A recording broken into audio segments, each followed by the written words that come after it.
Fiquet, bonsoir. Bonsoir. Merci d'être avec nous. Vous êtes professeur à l'école des hautes études en sciences sociales, l'EHESS, et vous êtes spécialiste de la Corne de l'Afrique. Alors, l'Érythrée a longtemps démenti la présence de ses troupes au Tigré en Éthiopie. Pourquoi l'avoir caché pendant si longtemps et finalement pourquoi le reconnaître aujourd'hui? L'Érythrée l'a démenti, le gouvernement éthiopien aussi.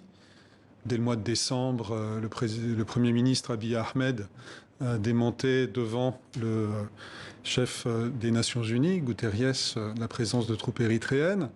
Donc la situation reste confuse et ces démentis, reconnaissances n'aident pas à l'éclairer. On peut y voir trois éléments. Peut-être d'une part une question de souveraineté et d'orgueil national. Pour l'Éthiopie, reconnaître l'implication de forces étrangères, notamment de l'ancien ennemi érythréen, c'est une forme d'aveu de faiblesse. Deuxièmement, une question d'image. Cette opération de rétablissement de l'état de droit devait prendre quelques semaines et on voit que la situation s'enlise.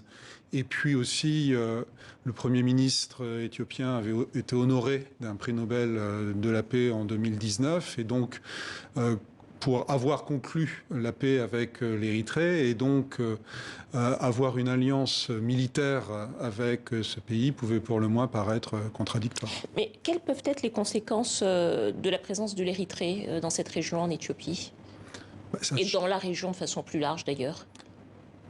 Au niveau éthiopien, ça change déjà la nature du conflit. Ce n'est plus simplement un conflit intérieur et une opération de rétablissement de l'ordre. Il y a une forme d'internationalisation du conflit. On le voit par ailleurs avec les situations de tension à la frontière soudanaise qui impliquent l'Égypte. Et puis l'autre sujet de préoccupation, c'est les exactions, les crimes de guerre, les actes extrêmement cruels, les viols massifs de femmes qui sont commis en bande organisée par les soldats érythréens. Ça a été documenté effectivement par Human Rights Watch dernièrement. Il y a une série, oui, d'investigations qui tentent de documenter, d'attester ces actes. Et il faut souligner que l'armée érythréenne n'est pas une armée comme les autres. Il s'agit d'une armée de jeunes conscrits, de conscrits de force qui sont enrôlés dans l'armée érythréenne. Il s'agit d'une armée d'enfants soldats qui sont embrigadés, nourris à la haine contre les pays voisins. Et donc ça peut expliquer aussi la façon dont ce conflit se déploie avec une extrême cruauté. Éloi Fiquet, professeur à l'école des hautes études en sciences sociales, spécialiste de la Corne de l'Afrique. Merci beaucoup d'avoir répondu à nos questions.